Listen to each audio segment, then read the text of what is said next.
And in one part of the bar where we were performing, it was like the goth kids who, God bless them for living in Gainesville. It seemed like a rough place to be goth.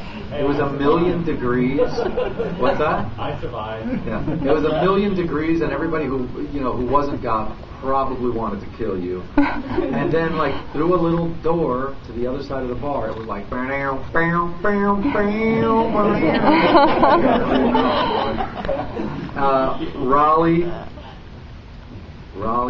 right, it was a great show. I remember Raleigh was a lot of fun. Charlottesville was a lot of fun. And then New York City, I hate to say it, New York, but it was very disappointing. New York City is where I'm from. I was really like, the victorious return from the first tour. Where is everybody? They only advertised you in New Jersey there. Maybe that's the problem. People came out, and that was cool, but I expected twice as many people, and it's unfortunately, and these guys will attest to it, a symptom of where you're from. People are generally going to care about you less. And I grew up in New York, playing in New York, and I built my audience in New York, and for a long time people really, really cared. Once I started playing other places, I think they were like, I've seen that show 1,000,000 times. So I was actually kind of sad by the turnout in New York. But worst of all was the staff at the Knitting Factory treated us like shit. It was unbelievable. It was a Sunday night, and they were just trying to get out early, so they were just. It was from the second we showed up. Now here's the weird thing: Knitting Factory in LA, very professional, treated us super nice. They're not trying to give us things that we're not supposed to get, but they were just super professional and super nice, and really pleased by the turnout, really pleased by the amount of money they made. It was awesome. You would think that would trickle down.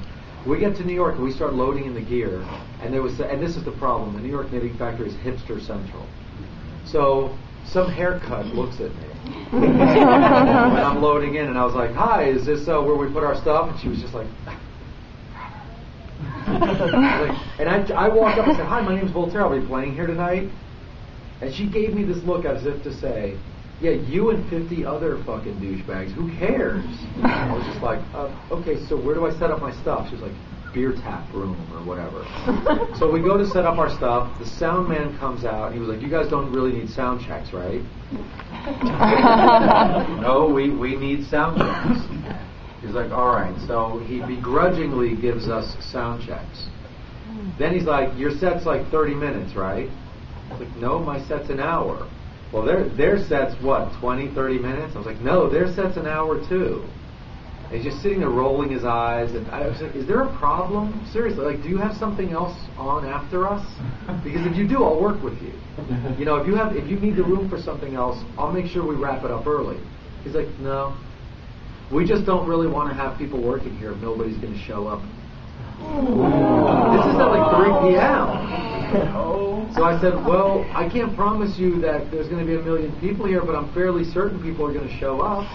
This is like the 30th date of our tour, and we haven't had a bad show yet, and this is New York." And he was just like, "Whatever." So he goes off. There were a couple of local bands that played, and he put them on and took them off without any sound check. Well, they also showed up like 3 hours late. Yeah, but so then these guys go on, and at the end of the set, they get an encore, and people are calling for an encore, and he just turns off the sound. So I go up to the sound guy and say, "Excuse me, they're doing an encore." He's like, "No, they already played more than they were supposed to." I looked at him and I said, "Who is that going to hurt? The only person who could possibly be annoyed is me. They might cut into my set. Who else could they possibly be offending? It's let them do their encore." And I had to fight with this guy to let them do their encore. So eventually he caved. They did their encore. A couple minutes go by. I get ready to do my set, and I walk up to the guy and I said, "Before I begin, just so that we don't have any problems, how long can I play for? Because there's like an arc to my show.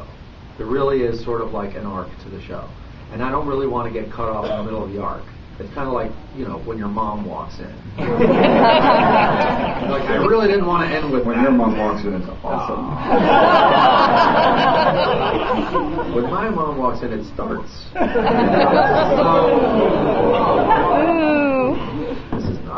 security.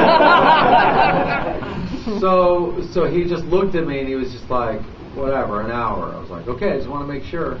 And he's like, but if you go over that, I said, what's the problem? Seriously.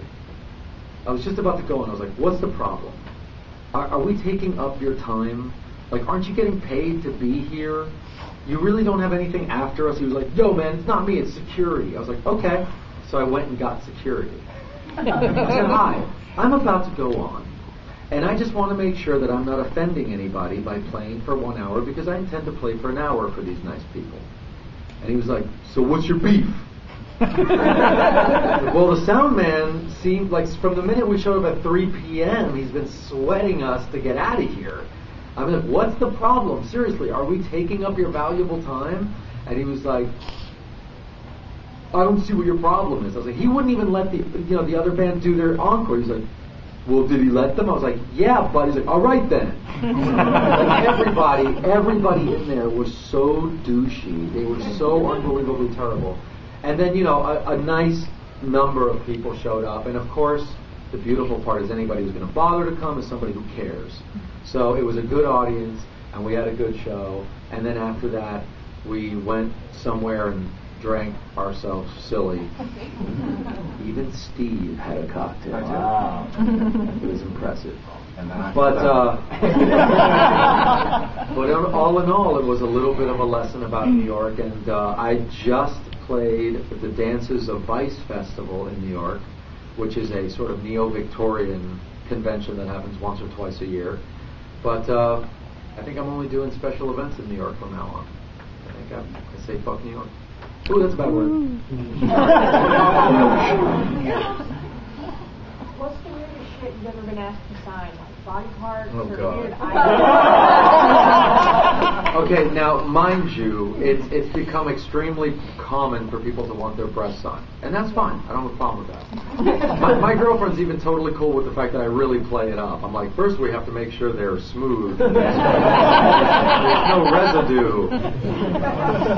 I really get up in there. I mean, I try to make it an experience. I don't want you to feel just a marker. I want you to feel my breath and my other parts of me.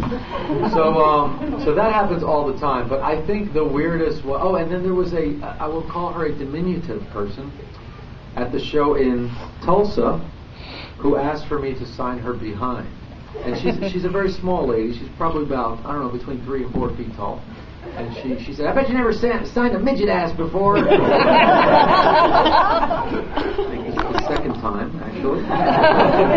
But by far the weirdest was a man who was at one of my shows, and I don't even remember where it was anymore, but he was a tall, thin black man who looked like he probably doesn't go to goth clubs often. He was wearing a gold lame thong. I think he was just like one of the guys who hangs out at that club. And it just happened to be goth, and he was like, whatever. He showed up, and he asked if I would sign his manhood.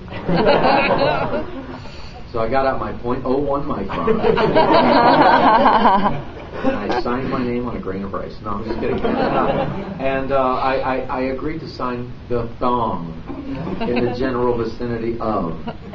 But it was very creepy. You sort of realize right away when you put your marker on something that's fleshy that you kind of need to stabilize it. I found myself.